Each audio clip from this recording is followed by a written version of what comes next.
हिंसा करने वालों के खिलाफ पोस्टर मॉडल है तो कब्जा करने वालों के खिलाफ बुलडोजर मॉडल। जहां अवैध कब्जा मिलता है वहां योगी प्रशासन का बुलडोजर पहुंच जाता है। इसलिए योगी का बुलडोजर किसी शक्तिमान से कम नहीं है। यूपी का एक शहर जो कट्टरपंथियों का शिकार हो चुका था, आज उसकी 125 हेक्टेयर जमीन को बुलडोजर कब्जा मुक्त करा चुका है। और अब से कुछ घंटे पहले तो योगी के शक्तिमान ने अवैध इमामबाड़ा और ईदगाह का खेल भी खत्म कर दिया।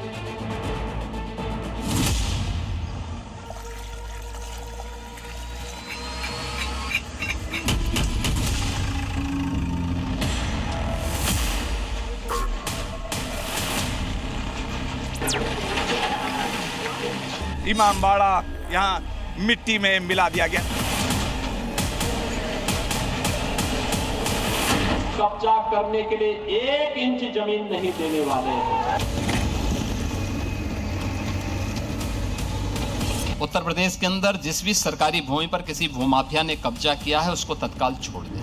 और इस तरह की कार्रवाई नियमित रूप से चलेगी। बुलडोजर जैसी क्षमता और दृढ़ प्रतिज्ञा जिसमें हो वही बुलडोजर चला सकता है।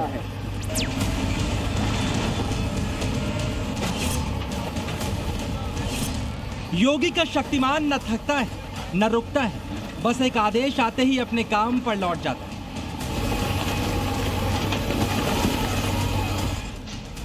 आपकी स्क्रीन पर दिख रही ये 2 इमारतें, एक है इमामबाड़ा, दूसरा है ईदगाह। दोनों ही कट्टरपंथियों की कब्जा नीति का नतीजा है। दोनों को ही अवैध तरीके से खड़ा किया गया था, लेकिन योगी के बुलडोजर ने बता दिया कि उनके शासन में अतिक्रमण की कोई गुंजाइश नहीं है। क्योंकि उत्तर प्रदेश अकेला राज्य है जिसने बुलडोजर की कार्रवाई को अक्सरशः सुप्रीम कोर्ट की उस गाइडलाइन के अनुसार अंजाम दिया है। 1, 2, 3, 4 इन्हीं बुलडोजरों के जरिए योगी के 1500 किलो के शक्तिमान ने अवैध ईदगाह को मिट्टी में मिला दिया। यहाँ पर ये सरकारी जमीन है जिसपे अवैध कब्जे करके यहाँ पर ये ईदगाह बनाई गई थी। बुलडोजर यहाँ पर जो अवैध निर्माण को लगातार बुलडोजर पहुंचे तो बिना वक्त जाए किए एक ईदगाह के लेफ्ट में खड़ा हो गया और दूसरा बुलडोजर राइट में। इसके बाद शुरू हुआ योगी के शक्तिमान का मिशन ईदगाह इमामबाड़ा। दोनों बुलडोजरों ने ईदगाह की बाहरी दीवार पर एक साथ प्रहार किया। उसकी मीनार, उसकी दीवार, एक एक ईंट निकालते। न सिर्फ बुलडोजर ने अवैध ईदगाह को मिट्टी में मिलाया, बल्कि उसी रोज सरकारी जमीन पर बने इमामबाड़े को भी जमींदोज कर दिया। चारागाह की जमीन पर ईदगाह और खाद गड्ढे की भूमि पर इमामबाड़ा बनाया गया था। इसी 7 बीघा सरकारी जमीन को बुलडोजर ने कब्जा मुक्त करा लिया, जिसकी कीमत 7 करोड़ रुपए। आज की ये जमीन है जो करीबन 1 हेक्टेयर के आसपास की जमीन है मेडिकल कॉलेज के पास की, इसको मुक्त करवाने का कार्य किया जा रहा है। प्रातःकाल से ये कार्य चल रहा था। इसमें एक कंपनी RRF, 2 प्लाटून PSC और 5 थानों की फोर्स की मौजूदगी में यह डिमोलिशन की कार्रवाई करवाई जा रही है। संभल के डीएम राजेंद्र पेंसिया का दावा है कि योगी प्रशासन अब तक संभल में 125 हेक्टेयर से ज्यादा जमीन खाली करा चुका है, जिनमें तीर्थों की 20 हेक्टेयर जमीन पर कब्जा भी शामिल है। योगी का शक्तिमान अभी रुकने वाला नहीं है। योगी प्रशासन का फोकस टाइम बाउंड एक्शन पर है। 18 जनवरी को ये केस दर्ज हुआ था, उसके बाद सुनवाई पूरी हो गई। 30 दिन की अपील का समय भी मिल गया और 4 महीने भी पूरे नहीं हुए हैं और उसके बाद इसका ध्वस्तीकरण आ गया है।